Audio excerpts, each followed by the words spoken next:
Good morning everyone, most welcome in Avinash tutorial. यहाँ पर हम लोग जो इलेक्ट्रिसिटी जो टॉपिक है उसका फास्ट ट्रैक रिवीजन कर रहे हैं और लास्ट क्लासेस हमने इससे रिलेटेड 15 पॉइंट्स डिस्कस किए थे, एक्सप्लेन करके आपको बताया था। Now this class is very important for slides and nearest. तो जो रिमेनिंग पार्ट है आज इस टोटल पार्ट को हम लोग कवर करेंगे। 16 पॉइंट्स में है according to Ohm's law at constant temperature the current flowing in a conductor is directly proportional to the potential difference across the end। अगर आपने एक टेम्परेचर कांस्टेंट ले लिया है और सपोज ये इक्विपमेंट आपका फिक्स है, सपोज ये कॉपर है, और इस कॉपर से जब आप करंट को फ्लो करना शुरू करेंगे तो इस कॉपर का जो पोटेंशियल डिफरेंस है जितना ज़्यादा होगा करंट का फ्लो उतना ज़्यादा होगा, और इस मटेरियल का अगर पोटेंशियल डिफरेंस कम है तो आपका इससे करंट का फ्लो होना भी कम होगा। यही आपको ओम्स लॉ कहता है। सो ओम्स लॉ के according potential difference is directly proportional to current. अगर आप पोटेंशियल डिफरेंस को इंक्रीज करेंगे तो करंट इंक्रीज होगा, और पोटेंशियल डिफरेंस को डिक्रीज करेंगे तो करंट भी डिक्रीज होगा। So potential difference is equal to I into R हो जाता है। यहाँ प्रोपोर्शनल साइंस को रिमूव करके इक्वल साइन में इसलिए कन्वर्ट किया गया है क्योंकि हमें इससे तो हमको फिजिकली चीज़ें समझ में आती है, लेकिन इससे हमको मैथमेटिकल जो टर्म्स है वो क्लियर हो पाता है कि वो अमाउंट कितना है जो पोटेंशियल डिफरेंस एक्चुअली हम फाइंड आउट कर रहे हैं। तो उसके लिए हमको इक्वल टू देना पड़ता है। यहाँ पर आर क्या है कि एक जो बॉडी है इस बॉडी का एक फिक्स रेसिस्टेंस होता है। जब सपोज आयरन का रेसिस्टेंस होता है वो कॉपर के रेसिस्टेंस से सेपरेट होता है। अगर हमने कॉपर वायर ले लिया और इस वायर में करंट को फ्लो करेंगे तो इस कंडीशन में इस वायर का जो टेम्परेचर कांस्टेंट रखेंगे तो जितना ज़्यादा करंट का हमारा फ्लो होगा उतना ही ज़्यादा इसका पोटेंशियल डिफरेंस होगा। तो यहाँ पर वेरिएशंस क्या हो रहा है कॉपर के लिए, यहाँ पर रेसिस्टेंस जो है कॉपर का वो कांस्टेंट है, लेकिन यहाँ पर वेरी कर रहा है पोटेंशियल डिफरेंस और करंट ओनली। कंडीशन क्या होगा कि टेम्परेचर आप चेंज नहीं करेंगे। तो इसी चीज़ को एक्सप्लेन किया गया V equal to I R, और इसी को ग्राफ में शो किया गया है।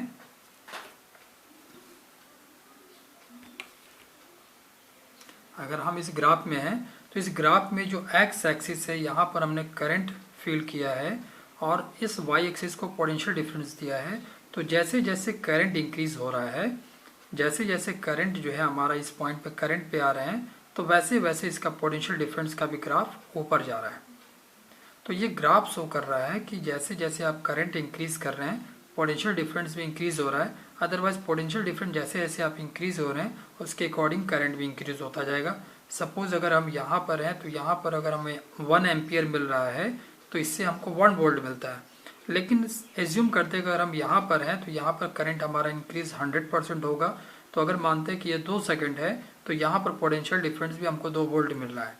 तो ये ग्राफ शो कर रहा है कि ये स्टडी मोशन में अकॉर्डिंग टू वो potential difference otherwise according to current आपका ये दोनों एक दूसरे के प्रोपोर्शनल में इंक्रीज हो रहे हैं। और the slope of potential different current graph gives the resistance of the conductor या रेसिस्टर। तो इनका ये जो स्लोप है, ये जो लाइन है, ये लाइन ही बताता है करंट और वोल्ट मीटर का resistance. When potential difference of 1 volt is applied across its 1 ohm is the resistance of a conductor through which 1 ampere current flow when the potential difference of 1 volt is applied across the ends। जब आप 1 ampere current लेते हैं और 1 volt potential difference लेते हैं तो आपका जो रेसिस्टेंस है वो भी 1 वोल्ट मिलेगा। करंट अगर आपने 2 लिया है, पोटेंशियल डिफरेंस भी 2 लिया है, तो इस केस में आपका जो रेसिस्टेंस हो जाएगा वो 2/2 मीन्स 1 रेसिस्टेंस हो जाएगा। Some conductor obey Ohm's law therefore known as ohmic resistor. जो भी रेसिस्टर या जो भी आपके कंडक्टर ओम्स लॉ को फॉलो करते हैं उसको हम ओमिक रेसिस्टर या ओमिक कंडक्टर कहते हैं। While some do not follow Ohm's law उसे हम लोग कहते हैं non ohmic resistor otherwise non ohmic conductor. जो भी ओम्स लॉ को फॉलो करेंगे उसको ओमिक कहेंगे और जो ओम्स लॉ को फॉलो नहीं करेंगे उसको नॉन ओमिक कहेंगे। Resistance is property of material due to which it opposes the flow of electric current through it।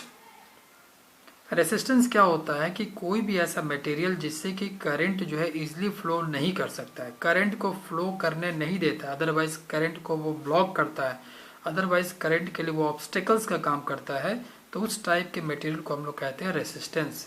Resistance can be combined in series और पैरेलल। रेसिस्टेंस को हम सीरीज में connect कर सकते हैं, पैरेलल भी कनेक्ट कर सकते हैं।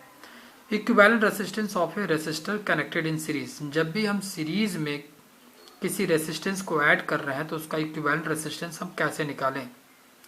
तो पहले चीज़ों को थोड़ा सा हम यहाँ पर एक्सप्लेन करना चाहेंगे कि ग्राफ के हेल्प से कि सीरीज और पैरेलल में आप कैसे आइडेंटिफाई करें कि ये हमारा सीरीज और ये हमारा पैरेलल है।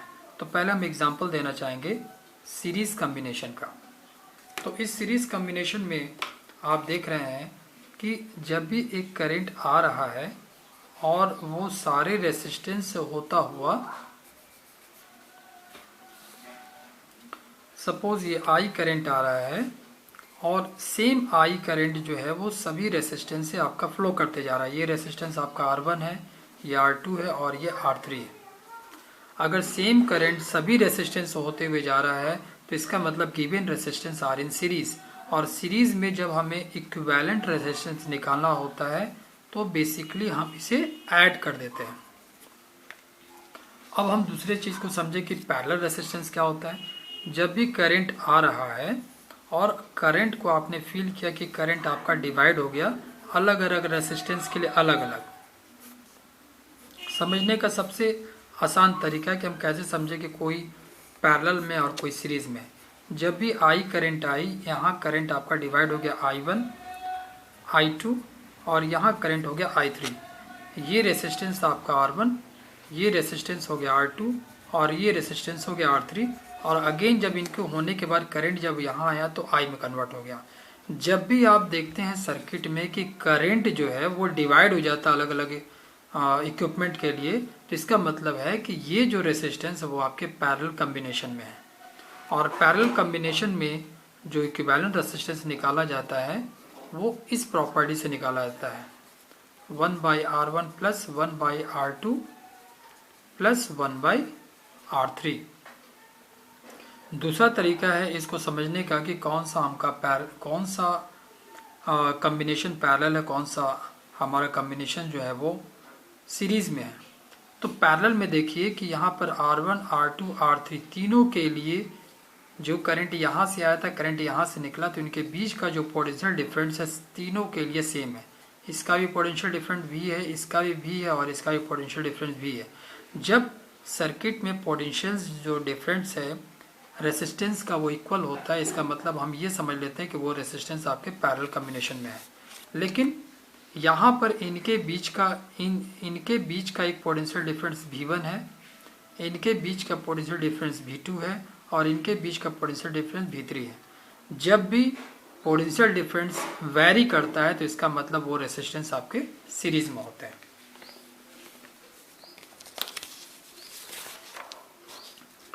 तो अभी हम लोगों ने ये समझा कि पैरेलल और सीरीज कॉम्बिनेशंस के बारे में।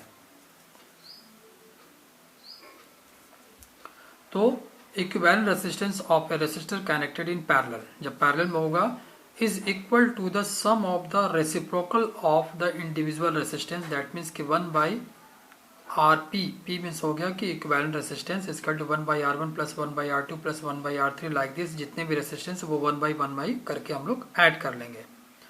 In parallel combination of resistance, the voltage across each resistor is same। जो अभी हमने बताया था कि पैरेलल कॉम्बिनेशन में वोल्टेज जो है वो चेंज नहीं होता है, बट सीरीज कॉम्बिनेशन में वोल्टेज आपके चेंज होते हैं।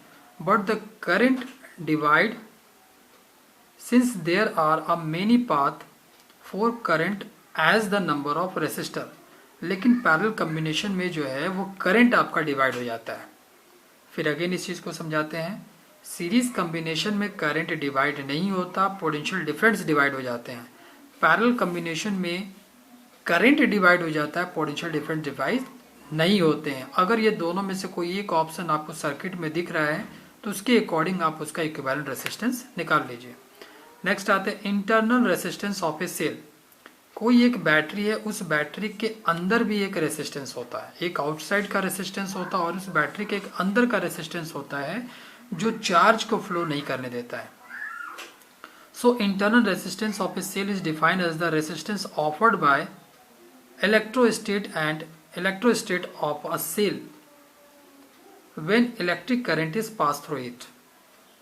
तो जब भी electrostate and electrostate of a cell के बीच का जो रेसिस्टेंस होता है, जैसे अगर ये आपका मान लेते हैं ये बैटरी है, ये हमारा बैटरी है, इस बैटरी में हमने इलेक्ट्रोलाइट यूज़ किया हुआ और इसके ये 2 इलेक्ट्रोड हैं और ये जो है हमारा इससे कनेक्टेड है, जिससे कि ये पॉजिटिव निगेटिव इन करंट का फ्लो हो रहा है, पॉजिटिव से निगेटिव में जा रहा है। इन दोनों के बीच में ये इलेक्ट्रोलाइट और इलेक्ट्रोड के बीच का जो ऑपोजिशंस होता है चार्ज का, इस चार्ज के ऑपोजिशंस को हम लोग कहते हैं इंटरनल रेसिस्टेंस, जिसको कि स्मॉल आर से रिप्रेजेंट करते हैं। स्मॉल आर का मतलब हो गया इंटरनल रेसिस्टेंस और कैपिटल आर का मतलब हो गया एक्सटर्नल रेसिस्टेंस। तो वही बैटरी के अंदर जो रेसिस्टेंस है उस चीज को अभी हम लोग समझ रहे हैं। सो इलेक्ट्रोलाइट और electrolyte of a cell, electrolyte of a cell मतलब हो गया कि जो लिक्विड है, जिस लिक्विड को हमने उसमें लिया, जैसे कि हम लोग सोडियम हाइड्रोक्साइड ले लेते हैं लिक्विड फॉर्मेशन में, और इलेक्ट्रोलेट का मतलब हो गया कि जो हमारे पास इलेक्ट्रोड हमने यूज़ किया है, जिसे पॉजिटिव निगेटिव हम बता रहे हैं, उनके बीच का जो रेसिस्टेंस है उस रेसिस्टेंस को हम लोग इंटरनल रेसिस्टेंस कहते हैं। अब ये जो इंटरनल रेसिस्टेंस डिपेंड किस पे करता है? पहला, नेचर ऑफ इलेक्ट्रोड, आपने इलेक्ट्रोड किस तरह का लिया है। अगर आपने कॉपर का लिया तो रेसिस्टेंस कम होगा, आयरन का इलेक्ट्रोड लेंगे तो रेसिस्टेंस ज़्यादा होगा। नेचर ऑफ इलेक्ट्रोलाइट, इलेक्ट्रोलाइट जैसे कि सोडियम हाइड्रोक्साइड है, ये आपका 100% आयोनाइजेशन हो जाता है, तो इस टाइप के इलेक्ट्रोलाइट में आपका रेसिस्टेंस जो होगा कम होगा। और इसी तरह से कुछ ऐसे इलेक्ट्रोलाइट ले रहे हैं जिसमें कि आयोनाइजेशन 100% नहीं होगा। आयोनाइजेशन 100% कहने का मतलब है कि 100% वो पॉजिटिव निगेटिव आयन में कोई इलेक्ट्रोलाइट जब कन्वर्ट नहीं होता है तो उसको हम लोग वीक इलेक्ट्रोलाइट कहते हैं। तो जो वीक इलेक्ट्रोलाइट होगा उसमें रेसिस्टेंस ज़्यादा होगा और जो स्ट्रॉन्ग इलेक्ट्रोलाइट होगा उसका रेसिस्टेंस कम होगा। Area of the electrode emerge in a electrolyte, अब जितना ज़्यादा एरिया जो होगा इलेक्ट्रोलाइट का इमर्ज होगा उसका रेसिस्टेंस उतना ज़्यादा होगा। इलेक्ट्रोलाइट का एरिया जितना कम होगा रेसिस्टेंस आपका कम होगा। Distance between the electrode, electrode के बीच का डिस्टेंस जितना ज़्यादा होगा रेसिस्टेंस उतना ज़्यादा होगा। इलेक्ट्रोड के बीच का डिस्टेंस जितना कम होगा इलेक्ट्रोड जो रेसिस्टेंस इतना कम होगा। बीच का डिस्टेंस मतलब एनोड और कैथोड के बीच का डिस्टेंस अगर ज़्यादा है तो इंटरनल रेसिस्टेंस ज़्यादा होगा। एनोड और कैथोड के बीच का डिस्टेंस कम है तो उनके बीच का रेसिस्टेंस भी कम होगा। अब हम लोग आ जाते हैं इलेक्ट्रिकल पावर एंड एनर्जी पे। According to Joule's law of heating, the amount of heat produce in conductor is directly proportional to square of current flowing through the conductor, second resistance of the conductor, third time for which the conductor is passed. तो कहने का मतलब है कि किसी भी equipment में जब करंट फ्लो कर रहे हैं तो उसमें हीट जो होता है, ये जो हीट जो होता है वो किस पे डिपेंड करता है? तो हीट जो होता है वो करंट के स्क्वायर के डायरेक्टली प्रोपोर्शनल होता है और जो इक्विपमेंट में हीट प्रोड्यूस हो रही है वो इसके रेसिस्टेंस के डायरेक्टली प्रोपोर्शनल होता है और जो हीट प्रोड्यूस हो रही है वो उसके अकॉर्डिंग टू टाइम के डायरेक्टली प्रोपोर्शनल होता है। जितना ज़्यादा टाइम के लिए आप करंट किसी कंडक्टर में फ्लो करेंगे उतना ज़्यादा उसमें हीट जनरेट होगा। And H equal to V I T होता है और H equal to V square by R into T होता है। नेक्स्ट इसी टॉपिक को अभी हम लोग कंटिन्यू कर रहे हैं। सो अब हम लोग यहाँ से ये टॉपिक को कंटिन्यू कर रहे हैं, जो थोड़ा सा ये पॉइंट्स इसका रह गया है। नाउ जो आपका जूल्स लॉ ऑफ हीटिंग में जो हीट है, इस हीट का मेजरमेंट हम लोग करते हैं जूल में। ये जो हीट प्रोड्यूस हो रहा है इस हीट का हम लोग जो मेजरमेंट करते हैं वो हीट आपका जूल में आता है। अब आते हैं हम लोग इलेक्ट्रिक पावर में। तो इलेक्ट्रिक पावर आपका क्या होता है? ये आपका एक रेट है।